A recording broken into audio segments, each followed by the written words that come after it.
बोलिए शास्त्री श्री रामलाल जी अपने मुखारविंद द्वारा थोनू श्रीमद भागवत ज्ञान यक उपदेश संतां दी जिन्हां नूं शब्दां दे विच कहा नहीं जा सकदा।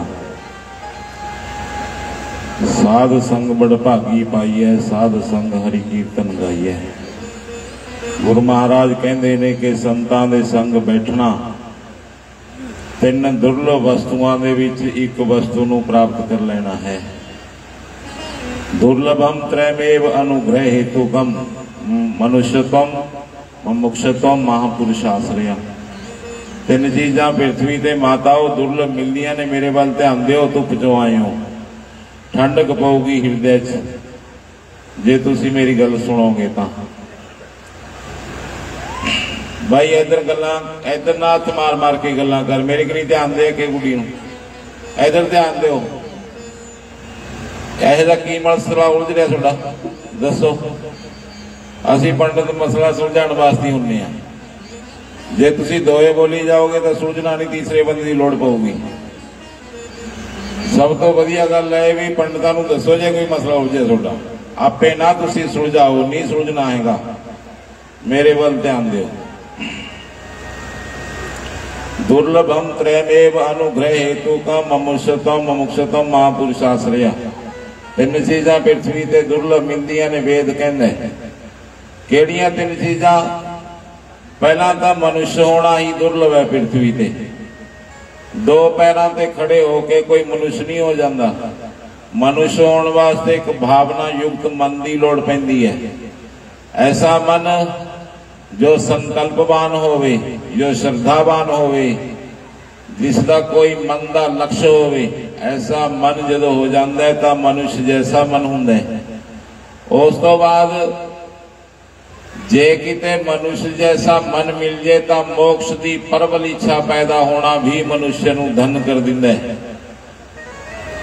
जे आदमी दे अंदर यही नहीं हैगा कि मैं बहुत दुखां च गड़िया पिया, मैं बंधना च बंधिया पिया, मेरी मर्जी चले नहीं रही, ऐ लगता जिवें किसी ने गर्दन फड़ के मेरे तो सारा कुछ करवाया जा रहा है धक्के नाल। इन्ने बंधना दे विचों कौन आदमी नहीं है जो मुक्ति चाहता होगा। इस करके जदों तक प्यास नहीं पैदा होंदी ना बंधना तो मुक्ति दी, उस समय तक इंसान दा उरे होना भार जैसा है, हल्का नहीं है वो इंसान जो मनुष्य दे संभावना नूं संभावित होने वास्ते अनेक प्रयत्न नहीं कर रहा। उस तो बाद महापुरुष आश्रय। तीसरी दुर्लभ चीज पृथ्वी के उपर संतां दे आश्रय की गल कही है। पहला मनुष्य होना, मोक्ष की इच्छा पैदा होना, तीसरा संतां दा आश्रय। साध संग बड़ भागी पाई है, साध संग हरि कीर्तन गाई है। अपने गुरु पीर फकीर ऋषि मुनि भाषा नाल कोई अंदर नहीं पैंदा। भाषा बदलने नाल कोई सत्य नहीं परिवर्तित होया करता। सत्य हमेशा वैसा ही रहता है जैसा सतयुग दे विच सी, जैसा त्रेता युग दे विच सी। हैप्पी सच नानक होसी भी सच, आद सच जुगाद सच, हैप्पी सच नानक होसी भी सच। वो आदि अनादि है। जदों ये सब कुछ नहीं सी तद भी मौजूद सी सत्य, ऐसा में भी मौजूद है और अपने जान तो बाद भी मौजूद रहूगा।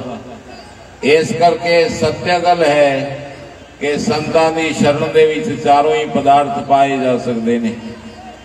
और ऐसे संत जो आपां नूं अपनी संस्कृति दे नाल जोड़दे होण, जो आपां नूं अपने त्योहारां नाल जोड़दे होण, जो आपां नूं कहंदे होण कि एकादशी दा व्रत रखना चाहिए क्योंकि पुरातनता दा हिस्सा है ये वक्तव्य। जो कहते होण के गौआं दी सेवा दे विच उपलब्ध होना चाहिए, वेद सम्मत गल जो ऋषि करते ने वो आपां नूं प्राणा तो भी प्यारा होने चाहिए ने।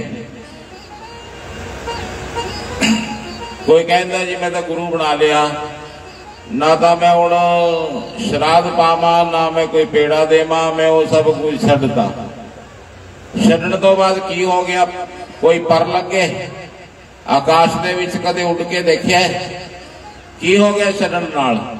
छड्डण नाल तू कर्तव्यहीन हो गया। तेनू नहीं पता छड्डण दे नाल ते ओ कड़ी नू भी छड्ड दिता जो युगा युगा तो अपने पूर्वज मनाउंदे आ रहे सी। अपने ऋषियां ने हरेक दिन नू उत्सव जैसा मनाया। अज मौस है, अज 14 है, अज त्रोसी है, अज एकादशी है, अज नौमी है, अज अष्टमी है। हरेक तिथि का अपना एक महत्व दस्या है। हरेक तिथि नाल एक ऊर्जा का अलग प्रकार का व्यवस्था जुड़ी हुई है। कदे खीर बनाओ, कदे पूड़े बनाओ। वाह जी वाह सेठ साहब, जय होते। तुम 2-3 दिन तो उड़ीक रहे थे, मां आउणगे बाबे। वाह जी वाह, स्वागत है जाखल गौशाला का जो पूरा मंडली है पहुंची है गौशाला दे विच। मैं एक गल जरूर कहूँगा जाखल वासियों नूं कि ऐ कह के पैंडा नहीं छुड़दा कि जाखल च गौशाला हैगी है। आप राजा वर्गे बना रखे रब ने। राजे अपने वर्गे होया करते, पहला गड्डियां नहीं उन्होंने लवे होंदियां सी, आपां राजियां तो वध सारी संपत्ति दे रखी है। इस करके जिथे तक पहुंच हो सके उत्थे तक आपां नूं अपने उपस्थिति देनी चाहिए गऊआं दे लई। ये बेचारियां किसी नूं कह तां सकदियां नहीं, ना किसी तक पहुंच कर सकण। एक अलग तो आदमी ने इन्हों अंदर बंद कर दिता और सारी धरती ना तो खोली। इस करके बहुत पुण्यात्मा जो जुड़ के संतां दा एक पूरा फौज का रूप लैके इस क्षेत्र दे विच रक्षा कर रहे हैं गऊआं दी। ये अपनिया कुलां नूं संभाल रहे ने लोग। 21 कुलां तरनगियां जो गऊआं दी सेवा दे विच अपनी जिंदगी बतीत करदा है।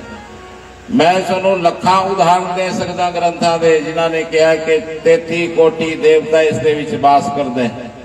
विज्ञानिक तथ्य दे के गऊ की उपयोगिता मनुष्य वास्ते कितनी वड्डी है, ये गल भी दस सकदा। परंतु तुसी सिर्फ इस गल ते विश्वास करो कि एक ब्राह्मण संतां दे सानिध्य दे विच झूठ नहीं बोलदा, सत्य कहूगा एडी गड्डी दे उपर बैठ के। मैं ये गल कहना कि पृथ्वी दे उपर जे किते कोई सेवा स्थान है तो गौशाला अज दे समय दे विच है। समय नाल परिवर्तित होंदे रहंदे ने सेवा स्थल। जदों ये गौवां कोई समा आऊगा जंगल बदलणगे, जदों ये कंधा ढा के स्वतंत्रता पूर्वक अपने आहार नूं अपनी मरमर्जी नाल चरनगियां, उस समय ये सेवा स्थल नहीं रहने हैगे। सेवा स्थल कुछ होर बन जाणगे, जिथे उत्थे उस समय दे विच जिथे परम जरूरत होगी सेवा दी, उही सेवा स्थल होगा। अज दा समा यह तय करदा है कि सब तो परम जरूरत जे साथ दी अज किसी नूं जरूरत है तो गौवंश नूं है। चारे युगां तो लैके मनुष्य का साथ दिता है इसने, मां जैसा साथ भरपूर मात्रा दे विच बल भी दिता है। दुध राही बछड़िया राही सहयोगी साथी मित्र बन के खेत का परिश्रम दे विच भी सहयोग दिता है। मैंने देखा अपनी जिंदगी दे विच 10-10 गऊआं जट्टां दे गुजरां दे होया करदियां, परंतु अज बछड़ा रखण तो भी कतराउंदे ने। 5-5 मैसां ने एक बछड़े नूं घास नहीं पा सकते। तुसीं यकीन मन्नियो पहला नालों आपां ज्यादा स्वस्थ नहीं होए। जेड़े लोग 10-10 गऊआं रखिया करते वो अपने नालों ज्यादा दिलदार लोग सी। वो ज्यादा मिठास अपनत्व मित्रता प्रेम नाल भरिया होया समाज सी। जदों तो आपने आपां स्वार्थी हो के जरूरत के अनुसार आपने वो चीज़ां नूं अपना लिया जो अपने जरूरत नहीं रही उन्हां चीज़ों नूं आपां ने नष्ट करना चाहया तो प्राकृति का प्रकोप देखने को मिल रहा है। मेरे कहने का अर्थ है जीवन चो गऊ निकालन का अर्थ है कि सकून अपनी जिंदगी चो विदा कर देना। ये अज नहीं पता लगना, समय से पता लगूगा। तुसी देखो अज तो 50 साल पहला डॉक्टर की दुकान नहीं हुंदी सी। डॉक्टरां की दुकान नहीं, गोलियां जिहड़ियां बुढ़ियां चक्की फिरदियां ने, पल्लियां नाल बन्नी फिरदियां ने, ये गोलियां का कोई अस्तित्व नहीं सी उदों। मैं देखा कि डॉक्टर के पास गोली नहीं मिलती सी। आने वाले 10 सालों के विच तुहानूं मैं लिख के दे सकदा कि यह डॉक्टरां दीयां दुकानां दा कोई अर्थ नहीं रहना। एक नवे मनोविग्यानिक डॉक्टर हरेक पिंड दे विच आउणगे। आदमी का शरीर नालों ज्यादा मन बीमार हो रहा है, आदमी ज्यादा बोझल हो रहा है, तनाव अज पहला नालों ज्यादा है। अलग गल है कि उसने जरूरत का समान संसाधन अपने आस पास ज्यादा इकट्ठे कर ले होने, परंतु अंदरों पहला जैसा अमीर नहीं आदमी रहा। ज्यादा गरीब, ज्यादा उदास और ज्यादा विस्फोटक हो गया। इस करके आदमी नूं संसाधन बल ध्यान छड्ड के अपने संपूर्ण अंतर यात्रा बल ध्यान देने की लौड़ पऊगी, जिहदे विच गऊ परम 3 प्रकार दे नाल गऊ सहायता करती है मनुष्य की। पहला शरीरिक, जे गऊ दे नाल रहोगे तो तुहाडे शरीर का बल बनिया रहूगा, बुद्धि की क्षमता बनी रहूगी, निरोग काया बनी रहूगी, क्योंकि उसके गोहे दे विचों भी जो समैला होती है वह भी मनुष्य के लिए परम हितकारी दसी है। उस तो बाद मानसिक सुख दिंदी है गौ, मेरा अपना अनुभव है। मैंने देखा है पागल लोग भी गौशाला च बैठ के बिना किसी दवाई, बिना किसी मनोचिकित्सा तो ठीक होंदे देखे ने मैंने पागल लोग गौशाला दे विच। मानसिक संतुलन बनाउण दे विच भी गौ परम आवश्यकता मनुष्य की है। उस तो बाद अध्यात्म की जे गल करिए, यकीन मनियो जिवें झरने दे नीचे बैठ जावे आदमी, गऊ दे पास बैठ के आदमी का इस तरह ध्यान लगता है। साक्षात प्राकृतिक स्वरूपा मां जैसी भावना नाल ए भरी हुई जो स्वरूप है और दयावान है, दुध का भरिया हुआ भंडार है। जे अज आदमी इस तो अपने कर्तव्यहीनता दे नाल दूसरियां उपर सोचता है कि भाई तो फलाणियां दा कम है, बाणियां दा कम है, या पंडितां दा कम है। मैं नहीं मानता कि पंडित बाणियां दा कम है, ये जट्टां दा कम है, क्योंकि गऊआं दे नाल छतरी की रक्षा परम आवश्यक है। जे छतरी हो तुसी लोग तो तुहानूं नींद किवें आ सकती है जे गऊ रे भुखी है। इस करके यकीन मनियो जो असली क्षत्रिय है, जिहदे अंदर रक्त क्षत्रिय दा बह रहा है, वो हमेशा गौ, गरीब, ब्राह्मण, साधु और गंगा के प्रति आस्थावान रहिंदा है। तंगियां तोड़ दिंदी है गौ। मेरा अनुभव है 12-14 सालों का कि करोड़पति बनना स्वाभाविक है आदमी का जे सही रूप दे विच समर्पित होंदा है गौ नूं इंसान। मेरे अपने अनुभव ने, मैं तुहानूं पहला भी दस्सिया सी एक दिन कि मैनूं कैंसर हो गया सी शरीर नूं।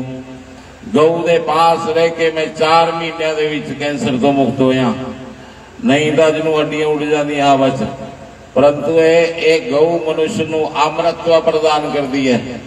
जे मैं अपने चित्त की गल करा तो इस दे विच की क्रांति घटी हुई है उसनूं मैं बयान भी नहीं कर सकता गऊ दे पास रहने कारण। इस करके मेरा लाजमी यकीन मनियो गौशाला के प्रति आस्थावान हो के, समर्पित हो के, इसनूं अपना मन के जे 2 कदम भी उठाओगे तो प्रभु सोडी तरफ 100 कदम उठा के अगे बढ़ूगा। बोल गौ माता की जय, संत बाबा मोनी जी महाराज की जय। आओ मेरे साथ एक भजन दे विच बोलियो। बहुत सुंदर कथा है भगवान की, बहुत सुंदर गल्लां ने। नी मैं रज रज दर्शन पावा, कुटिया राम आ गए नी मैं राज दर्शन पावा कुटिया राम आ गए मैं राज दर्शन पावा कुटिया राम आ गए नी मैं राज दर्शन पावा कुटिया राम आ गए बिनड़ी देकर आज आ गए नारायण जी ओ बिनड़ी देकारे आज आ गए नारायण जी खुशियां से आज मेरे हंस देने नैन जी